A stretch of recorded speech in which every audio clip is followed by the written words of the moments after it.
Indonesia. This is your captain speaking.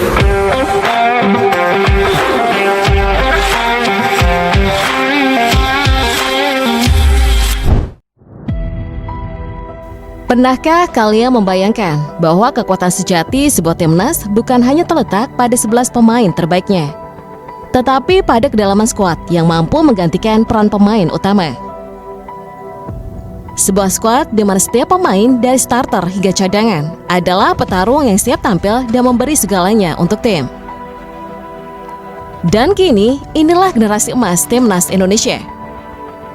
Generasi yang tak hanya punya kualitas, tapi juga kuantitas. Sebuah kedalaman skuad yang telah tersusun rapi dan selalu siap untuk bermain kapanpun mereka dibutuhkan oleh Indonesia.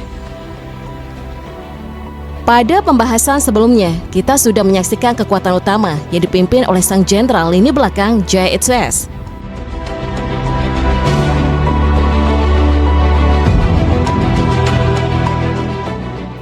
Tapi cerita belum berakhir. Karena di balik barisan utama, timnas Indonesia punya pasukan bayangan yang kekuatannya nyaris setara. Sebuah skuad yang dipimpin oleh Kapten Jordi Amat. Skuad lapis kedua ini bukan hanya tim pelapis. Mereka adalah pasukan siap tempur yang kesetaraan mereka bahkan masih diperdebatkan. Yang mana banyak dari supporter meyakini bahwa tim lapis kedua justru lebih baik kualitasnya jika dibandingkan dengan timnas utama.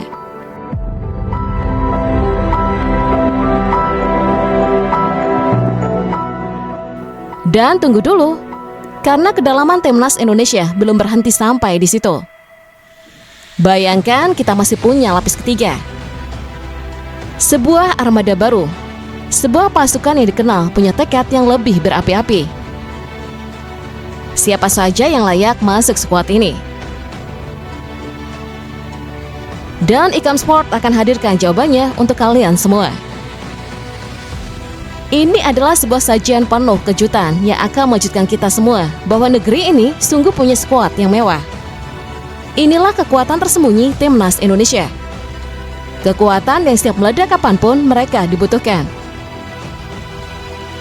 Jika skuad utama timnas Indonesia diasuh oleh legenda sekelas Patrick Kluivert dan skuad lapis kedua digembleng oleh taktik jenius Alex Pastoor, maka kini timnas lapis ketiga akan dinahkodai oleh kekuatan baru, si pemikir jenius berdarah Maluku. Pelatih ini mungkin tak terkenal dua nama sebelumnya. Namun pelatih ini punya andil besar dalam pembangunan kekuatan Garuda. Iya, dialah Dani Lansard.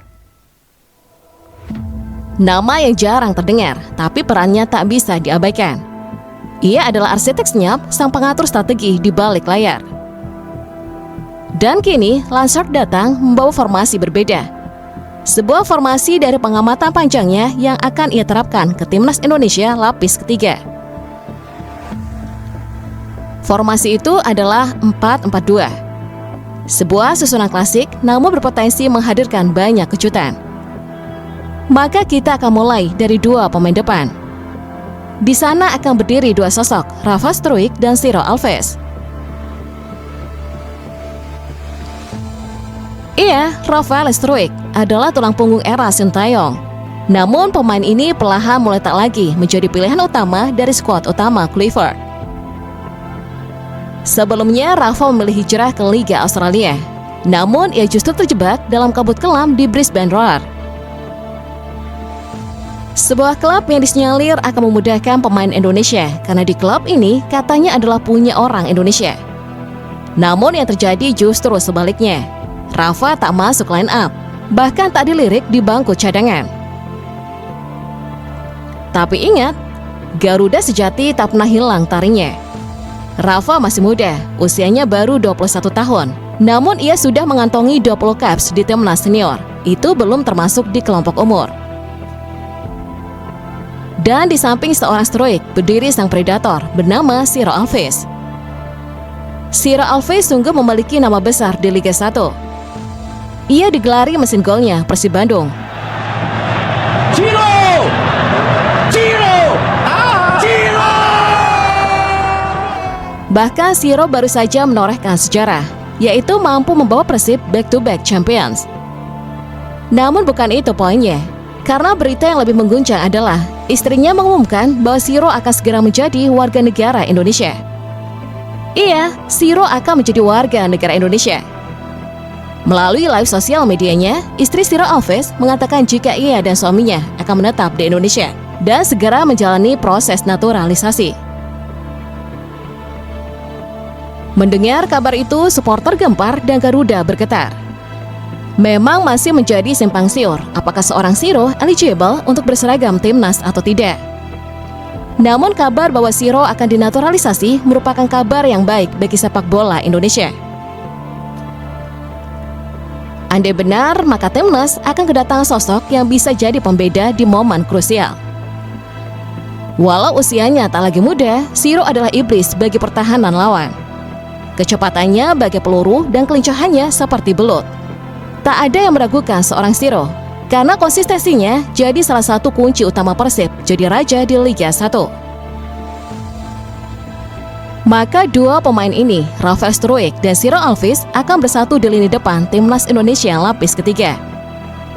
Dan jika duet ini benar-benar terjadi, kemudian timnas lapis ketiga akan sparring melawan timnas skuad utama dan timnas lapis kedua. Maka bersiaplah Jayet Ses dan Jordi Amat. Karena kombinasi ini bukan hanya menakutkan. Ini adalah mimpi buruk bagi setiap lini pertahanan kalian. Posisi selanjutnya kita akan mundur sedikit ke belakang. Di sisi kanan, timnas lapis ketiga akan diisi oleh sang penembus lini, yaitu Eliano Reinders. Di sisi kiri akan berdiri sang seniman bola, yakni Egy Maulana Fikri. Dan di pusatnya akan ada dua jenderal lapangan tengah. Mereka adalah Mark Klok dan Nathan Ju Aeon. Maka empat nama itu akan punya satu misi, yaitu menaklukkan setiap lawan dengan taktik, tenaga, dan tekad. Kita akan mulai dari sisi kanan, di mana Eliano Reinders akan beraksi. Ia memang bukan winger murni, namun justru itulah keunikannya. Pemain ini adalah kombinasi langka, pemain multi-role yang bisa ditempatkan di mana saja. Akselerasinya tajam, tusukannya mampu menusuk ke jantung pertahanan lawan, dan tendangannya hanya butuh diimprove sedikit lagi agar bisa berubah menjadi petir yang menyambar gawang lawan. Di era Sintayong, nama seorang Eliano nyaris tenggelam. Namun di bawah Kluivert, Eliano menjelma jadi senjata rahasia. Eli adalah super sub yang membawa harapan untuk timnas di setiap laga. 2 pertandingan, 2 peluang emas, dan positioningnya selalu siap menyambar setiap bola yang mengarah padanya. Ini adalah sebuah kabar baik, yang mana Eliano bukan cuma hadir, namun ia mampu mengancam. Di sisi kiri berdiri nama yang tak perlu diperkenalkan lagi, dialah Egy Maulana Fikri. Sang MVP, sang penyihir lapangan hijau. Namun sang penyihir ini seperti punya kutukan, yakni kutukan cedera. Cedera Egy kerap kali datang di saat-saat krusial. Cedera itu mencuri momentum dan membatasi magisnya. Namun ketika ia pulih, Egy adalah mimpi buruk bagi setiap bek. Di Dewa United, kita melihatnya menari-nari, membuat bek Liga 1 seperti anak kecil. Egy lepas dalam kotak penalti. Egy! Gocekan, visi bermain, dan kelicinannya telah membuktikan jika Egy bukan hanya sekedar pemain. Egy adalah pelukis di atas kanvas lapangan hijau. Dan bersama Eliano, mereka akan jadi sayap ganda yang siap membelah pertahanan siapapun. Lalu di pusat komando, tepatnya di lini tengah, akan berdiri Mark Klok. Sosok yang sama ini seakan diabaikan. Bagaimana bisa? Seorang pemimpin, pemain kunci dari klub juara 2 musim beruntun, justru tak dipanggil membela negeri. Itu adalah tanya besar yang menghantui para pendukung Persib. Dan atas dasar itulah Klok layak untuk masuk dan mengisi skuad lapis ketiga. Karena Klok hadir bukan hanya untuk mengisi kekosongan. Klok datang untuk membuktikan bahwa pengalaman dan konsistensi adalah senjata paling berbahaya yang ia miliki. Kemudian di samping seorang Klok akan berdiri sebuah nama. Dialah Nathan Ju Aeon, gelandang muda penuh teka-teki. Kenapa kami katakan teka-teki? karena ia kadang tampil beringas, namun kadang tampil seperti kehilangan arah. Ia disorot tajam kala lini tengah Indonesia hancur lebur di bantai Australia. Nathan disinyalir adalah penyebab dari rapuhnya lini tengah yang selalu dimanfaatkan serta dibombardir oleh pemain Australia. Namun jangan lupakan, Nathan adalah alasan kuat kita mampu menembus semifinal Piala Asia U23. Di ajang itu, Nathan berhasil menunjukkan kepada kita semua jika dia adalah pemain serba bisa, bertahan jago dan menyerang pun dia memukau. Bahkan di Piala Asia U23, saat itu Hernando sudah tersungkur. Nando sungguh sudah out of position. Namun Nathan hadir jadi penyelamat terakhir yang menyapu sepakan 99% gol itu. Serangan balik sangat berbahaya kini. Oh, alhamdulillah. Serangan balik yang sangat... Nathan seperti roh pejuang yang tak kenal lelah. Nathan juga pemain yang tak pernah mau menyerah. Maka duet Mark Klok dan Nathan Chuayon adalah duet pembuktian. Duet dua generasi, dua karakter, tapi satu semangat. Dua pemain yang sepertinya saat ingin menjawab keraguan, membungkam kritik, dan mempersembahkan segalanya untuk Merah Putih. Kini mari kita mundur sedikit ke belakang, menatap ke barisan terakhir, benteng pertahanan dari Timnas Indonesia lapis ketiga. Di sisi kanan berdiri satu nama besar yang pernah menjadi panutan di skuad Timnas Indonesia. Dialah Kapten Asnawi Mangku Alam. Meski akhir-akhir ini namanya tak lagi menghiasi daftar pemain Timnas, namun Asnawi tetaplah menjadi sosok yang membekas kuat di benak kita semua. Sementara di sisi kiri ada sang pelempar lembing yang legendaris. Iya, dialah Pratama Arhan. Ia akan kembali hadir untuk menunjukkan bahwa senjatanya belum tumpul, bahwa lemparan jauh itu masih menyimpan petir bagi siapa saja yang meremehkannya. Kemudian di jantung pertahanan berdiri dua tembok yang siap meredam badai. Mereka adalah Kakang Rudianto dan Kadek Arel. Duet maut yang tak kenal kompromi terhadap siapapun yang berani mendekat. Dan di bawah mistar ada satu nama yang begitu kita rindukan. Sang penjaga gerbang terakhir, Hernando Ari Sutaryadi.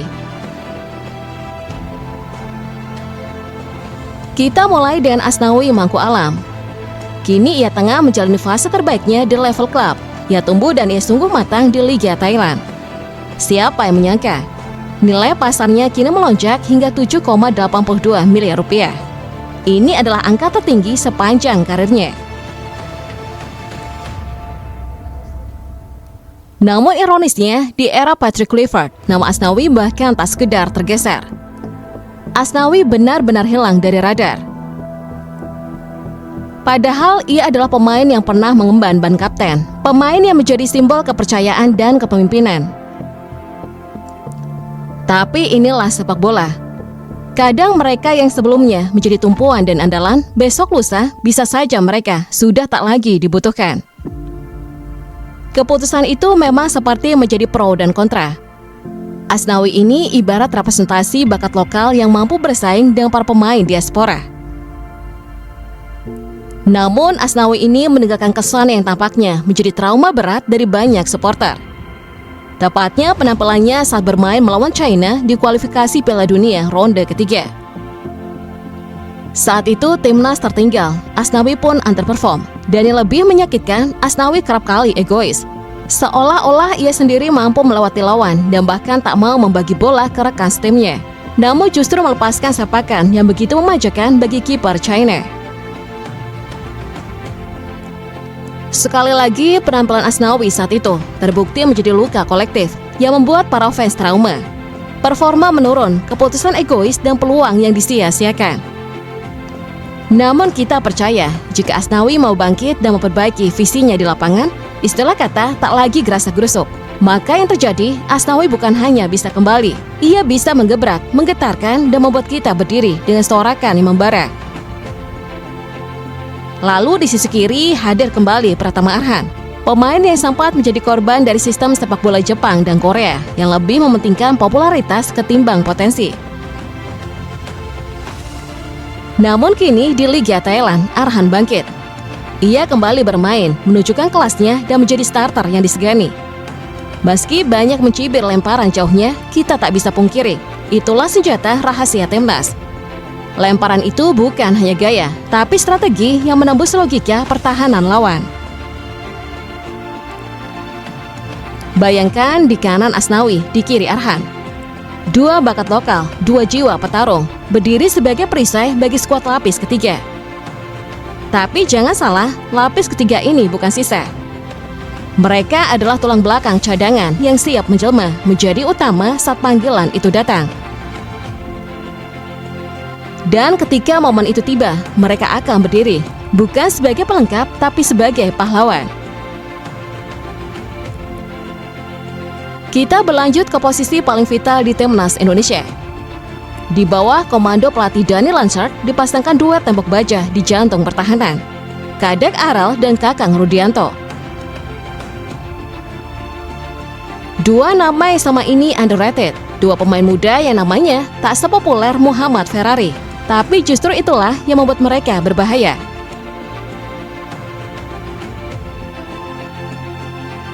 Mereka bukan produk sensasi. Mereka adalah hasil dari tempahan keras dan konsistensi dalam semua ajang. Kadek Aral misalnya, si palang pintu dari Bali United yang tak banyak bicara, tapi kakinya berbicara di lapangan.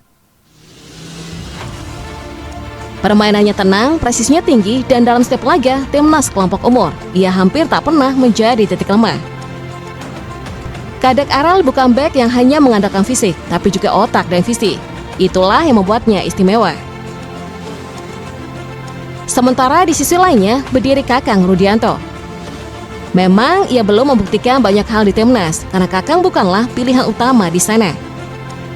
Namun lihatlah catatannya di klub, di Persib Bandung tepatnya. Tim digdaya sekaligus menjadi tim raksasa Liga 1. Di sana Kakang ini tak hanya menjadi pelapis, ia menjadi pilar utama dalam membawa Persib back-to-back juara. Penampilan Kakang bukan hanya solid tapi meledak-ledak. Bahkan Kakang ini jadi sedikit pemain lokal yang mampu tampil baik di tengah serbuan pemain asing di Liga 1.